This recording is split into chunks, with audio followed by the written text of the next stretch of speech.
This week, the Church of Jesus Christ of Latter-day Saints released 3 new question and answer pages as part of their broader gospel topics curriculum material. These are just the latest efforts of a long-standing project. I actually did previous videos earlier this year, right when my YouTube page launched, about their previously new pages like Race in the Church, Women in Leadership, and Science and Religion. The 3 new Q&A pages, which are in many ways extensions of the more famous gospel topics essays, cover 3 similarly fascinating topics: polygamy, Joseph Smith's character, and the translation of the Book of Mormon. So this week I thought I would scrap my typical schedule in which I do a deep dive on Monday, contemporary events on Wednesday, and historiographical overviews on Friday. And instead I'm going to devote 1 video each of these 3 days, Monday, Wednesday, and Friday, to these new gospel topics question and answer pages, starting with today on the page concerning polygamy. Let's dig in. Actually, before I dig into this particular page, I think it's important to talk about the broader gospel topics Q&A pages in general, because this project has been in the work for over a decade. So in many ways, these are responding to contemporary concerns, and in other ways, they have been in the works for quite a while. They are an extension of the more famous gospel topics essays, trying to provide some scholarly yet devotional background and explanations for complicated topics. In many ways, it shows the trust that the LDS Church has given many of their scholarly academics in the church history library, but also reaffirms the constraints placed on them by contemporary institutional priorities. These pages are both a response to, as well as taking advantage of, new internet resources. These pages likely would not exist were it not for the democratization of knowledge through the internet, forcing the church to confront many of these topics that they had long mostly ignored. At the same time, it allowed these internet resources allowed them to frequently update, revise, delete, and also clarify positions according to changing institutional values and priorities, as well as scholarly discussions. They're also part of an immense review process that goes on for any of these pages that go out under the church's name, meaning that you have lots of people involved. You have the historians who are employed by the church history library, you have their managers, you have church leaders, and then you have the Quorum of the 12, the first president at the top. Every single level of those steps includes some type of oversight and involvement. And so it's impossible to identify individual authors of these pages because so many people are involved and there are so many levels of review. I also want to talk about what I'm trying to accomplish with these videos on these new pages. What I'm not trying to do is tear these pages apart. What I'm trying to do is I want to use these pages as historical documents, almost like a footnote to understand where the church currently stands, where the LDS institution and its leaders currently exist in trying to understand and explain these controversial topics. All right, with all that throat clearing gone, let's dive into the polygamy page. When you look at this polygamy page and the questions that they pose and the answers that they provide, it is very clear that this page is in response to 2 primary anxieties. First, the proliferation of information concerning the practice of polygamy, especially Joseph Smith's practice of polygamy, and trying to explain polygamy in a way that validates people's faith. In other words, that they're not going to have a faith crisis when they learn about Joseph Smith having over 30 plural wives, including several who were teenagers. But the second anxiety is in many ways a new arrival on the contemporary Mormon scene, with a still comparatively small but growing and increasingly loud group who deny that Joseph Smith ever practiced polygamy. Maybe at some point I'll dive in more on the polygamy denial movement, but let me say a few things up front. 1, it is the broad scholarly consensus that Joseph Smith taught and practiced and introduced others into polygamy, and that included sexual relations with plural wives. It previously had been that those who denied that Joseph Smith practiced polygamy came from what was then known as the RLDS tradition, now Community of Christ, but there has been an increasing number of those within the LDS faith who consider themselves faithful, but deny that Joseph Smith practiced polygamy. I think there's a number of causes for this, but among probably the most prominent cause is the disjuncture between what many want to believe Joseph Smith to be and what the historical record shows that Joseph Smith was. And it's hard to reconcile that fact, especially given that the church for so long had refused to talk about Joseph Smith's practice of polygamy, especially the more seedy and complicated aspects of Joseph Smith's practice of polygamy. But once that was disrupted by the Gospel Topics essay 13 years ago on Joseph Smith's practice of polygamy, in many ways admitting that many of these problematic aspects that had long been denied were actually true, it led many people to start actually saying, well, maybe the church is wrong on this, and maybe Joseph Smith was pure of this, and it was Brigham Young who introduced these corrupt practices. You can just go look at the comment sections of my previous videos on Joseph Smith and polygamy, and you'll see some of these people presenting this argument, which I want to emphasize again, is mostly, wholly rejected by the scholarly consensus. So with those anxieties in place, it's important to know that this Q&A page is responding to an impossible task, trying to reconcile the historical record of polygamy on the one hand, but also trying to reaffirm faith in the LDS tradition, and especially LDS leaders like Joseph Smith on the other. That's in many ways an impossible task, which means there's going to be some strained and structured arguments. Let's dig into a few. I do want to note some positives on this page, things that I think that this Q&A page did very well, at least acknowledging certain elements of the Mormon practice of polygamy that had long been denied or at least ignored. First, it admits that Joseph Smith had over 30 plural wives, which of course they admitted in the Gospel Topics essay over a decade ago, but it's always good to know that the church is still acknowledging that fact. But then when it gets to the Utah period, because this Q&A page covers all of the 19th century, I really appreciate that it admits that 20 to 30% of Latter-day Saints were involved in some way in plural marriage. This is a long way from Gordon B. Hinckley in the 1990s, who insisted that only 2 to 5% of Latter-day Saints practice polygamy. Maybe I'll do a video in the future on where that number comes from and why it is so misleading. But this is important because polygamy was what shaped the Mormon experience throughout the 19th century. So it is impossible to it would be wrong to downplay that. So I appreciate that it acknowledges how large the Mormon polygamous experience was. And second, I really appreciate that on the Utah polygamy topic, it admitted that many LDS leaders acknowledged that polygamy was necessary for exaltation. This is a point that the church had long denied for many years. Of course, it is it's refuted by the historical record, so I appreciate it being acknowledged here, even if that brief aside does not acknowledge all the consequences that comes from admitted this type of prophetic fallibility. But while there are many aspects of the Utah portion of polygamy on this Q&A page that I appreciated, there are still a lot of struggles in discussing Joseph Smith's own involvement with polygamy. In many ways, the historical record of how Joseph Smith introduced, practiced, and constructed the Mormon doctrine of polygamy can never be fully smoothed over. And I'm actually going to discuss this more in my video later this week, where I discuss the Q&A page on Joseph Smith's character, because I believe Joseph Smith's character, or the idea of Joseph Smith's character, is interwoven with this idea of polygamy that can't fully be dissected.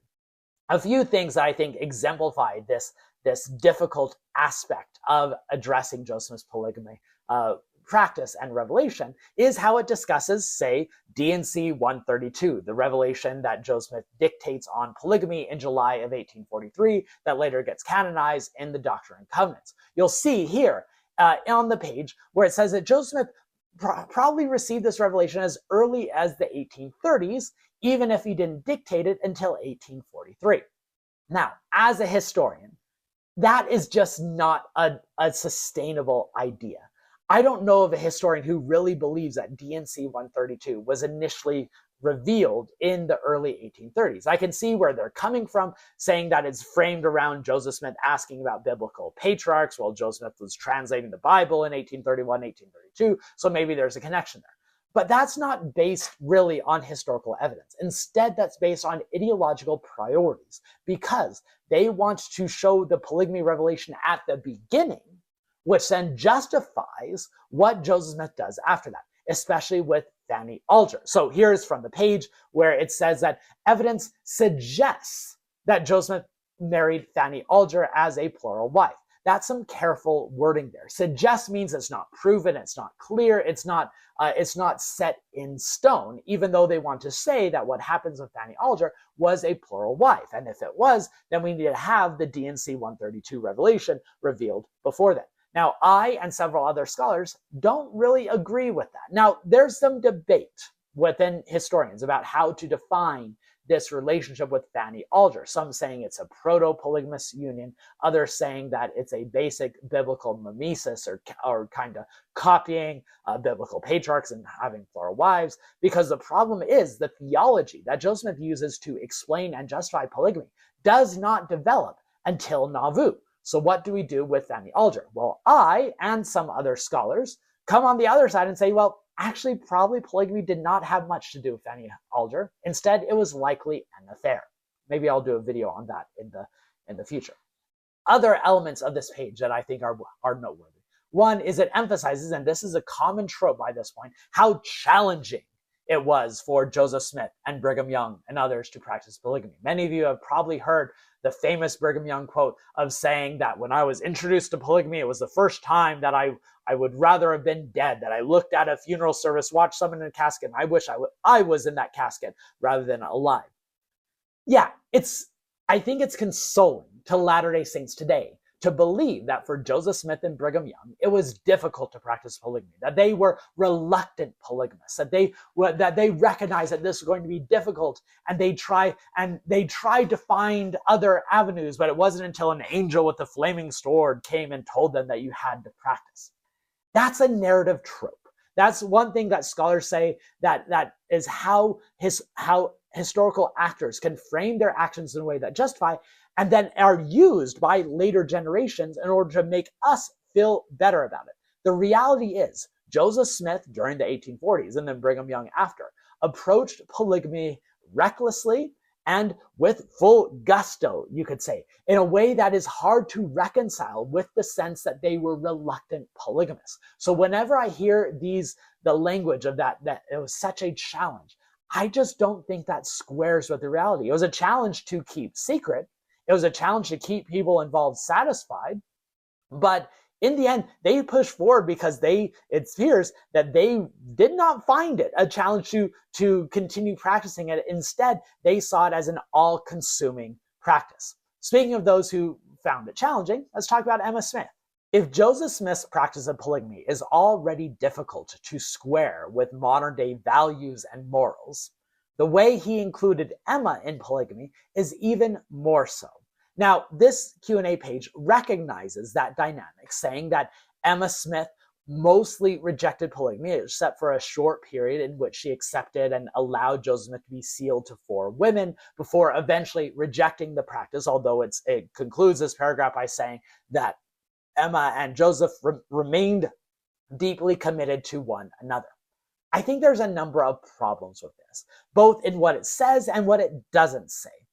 What it doesn't say is that Joseph Smith had already been sealed to upwards of 24 women by the time that he told Emma about it. So this isn't just a matter of Emma being reluctant about the doctrine, it's also reluctant about how her husband had been practicing it.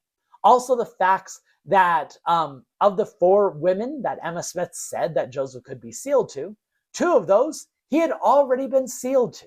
And so they had to perform a mock sealing afterward to satisfy Emma. So yes, Emma struggled with it. And so it's acknowledging the problem of Joseph Smith pushing forward the practice that his wife, his beloved wife Emma, did not fully agree with. But it does not fully get into the duplicity in how Joseph Smith practiced and orchestrated polygamy beyond his wife's knowledge. And further, in saying that these two remained deeply committed to one another, I just think does not match the historical record. Now, there are some historians who have argued it. Richard Bushman argues in Rough Stone Rolling that after the fall of 1843, it appears that Joseph and Emma came to an agreement that Joseph would not take any more plural wives and Emma would stop, filing for divorce, which was a possibility during that time. But the historical record is more complicated because Emma Smith goes on a rampage against polygamy once again in March of 1844. And Joseph blames Emma and the Relief Society in the spring of 1844 for all the problems. So in other words, the Joseph and Emma marriage was not as harmonious, or it was not pulled together stronger due to the conflict of polygamy as this page seems to imply. I had mentioned near the start of this video that one of the audiences or desired audiences for this page are the growing number of Latter-day Saints who deny that Joseph practiced polygamy. And there's some clear evidence of how this page is structured in a way to directly speak to them. For instance, it asks the question, did polygamy begin with Joseph Smith or with Brigham Young? That question would not have been asked were this page put together over a decade ago. So that shows a response. Further, I love in the response to that question, it says there's an abundance of contemporary sources, and it gives this footnote, which is probably one of the most dense and detailed footnotes in LDS publication history, trying to show at least some of the primary sources that demonstrate that Joseph practiced polygamy. And I do want to note the irony that in this footnote, it cites the Nauvoo Expositor, which, of course, there's not just a history of the church destroying the Nauvoo Expositor in June of 1844, one of the things that led to Joseph's death, but the irony of the church history department now being able to cite the Nauvoo Expositor as a reliable historical resource, while at the same time, they're still not allowed to cite things like Dialogue, a Journal of Mormon Thought, because it's an alternative voice. I'll just let you stew with that irony.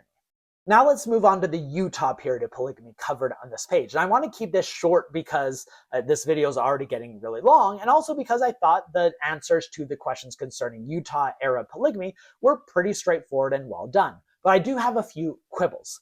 First, it says, for instance, women were free to choose whether to enter plural marriage, and those who did not enjoy the experience could get a divorce. Now, there is some truth there. Many women narrated their own stories of entering polygamy in the framework of agency, and Utah had much more liberal divorce laws than the rest of the nation, and many of church leaders, for instance, had a number of plural wives who divorced them.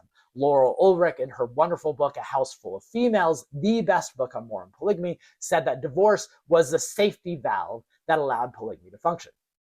But I think that can overstate the degree that women had agency in entering polygamy.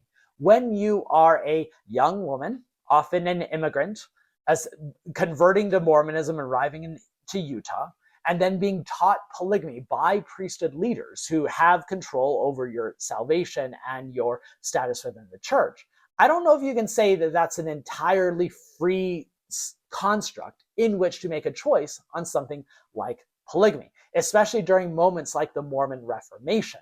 The degree to which women could say no to their priesthood leaders and prospective plural spouses was not very, let's say, liberal and broad as that page seems to allow. Also, on the Q&A page, it talks about the end of polygamy, and I do appreciate that it acknowledges that polygamy continued after Wilford Woodruff's 1890 manifesto, including with church leadership approval. This post-Manifesto polygamy was something that the church denied for a long time until just recently. I'm glad to see it. And I do want to note that the irony of when talking about post-Manifesto polygamy, it says that only 200 polygamous sealings took place after 1890. That only is doing a lot of work, I think. And the last theme I want to talk about with this Q&A page on polygamy is the legacies of polygamy and how it continues to practice. I mean, I don't think you can really answer the question of do Latter-day Saints still practice polygamy with no, as it says, because it's not completely accurate, given that men can still be sealed to multiple women, and those sealings will be in existence for the eternity. Addressing that concern, because it still does acknowledge that, yes, these sealings can exist in eternity. It asks the question, will there be unwanted marriage arrangements in the next life, saying no, and also actually acknowledging that women are now able to be sealed to multiple husbands, which they weren't allowed to decades ago, so that's a positive change. But I want to note the irony here, and I know I'm noting a lot of irony in this video, but I want to note the irony that these sealing practices were established in order to reduce all ambiguity and questions about what the nature of these relationships are going to be in the next life. And so to respond to the crises and the problems raised by these sealings, the church says, oh, it'll all be sorted in the next life. That's what these sealings were supposed to avoid, that everything will be established in the later life. Joseph Smith's incorporation of sealing rituals and polygamy was meant to dissuade anyone of having to wait for things to be sorted in the last life. So I think that's an interesting dynamic and change that's been going on. And while it's good that women can now be sealed to multiple husbands, it's still assumed that they're going to have to choose one or the other in the next life. Whereas men like Dallin Oaks and Russell Nelson, who are sealed to multiple women because their first spouse dies and they get married a second, they can rest assured that they're going to be sealed to both of them for the eternities. I just did a video last week on Dallin H. Oaks' reference to Heavenly Mothers and how that idea is tied together with polygamy, temple sealings, and deification in ways that can't fully be unraveled. In other words, the ghost of polygamy continues to haunt the LDS tradition, even if it's largely downplayed in public discourse, including this Q&A page. So in conclusion, I think this Q&A page on polygamy does show how the church has advanced in a number of areas concerning how they discuss Joseph Smith's practice of plural marriage and the evolution in Utah and its eventual eclipse. It's also a direct response to contemporary concerns about the negative information of polygamy, as well as the rising number of those who deny that polygamy was even practiced by Joseph Smith.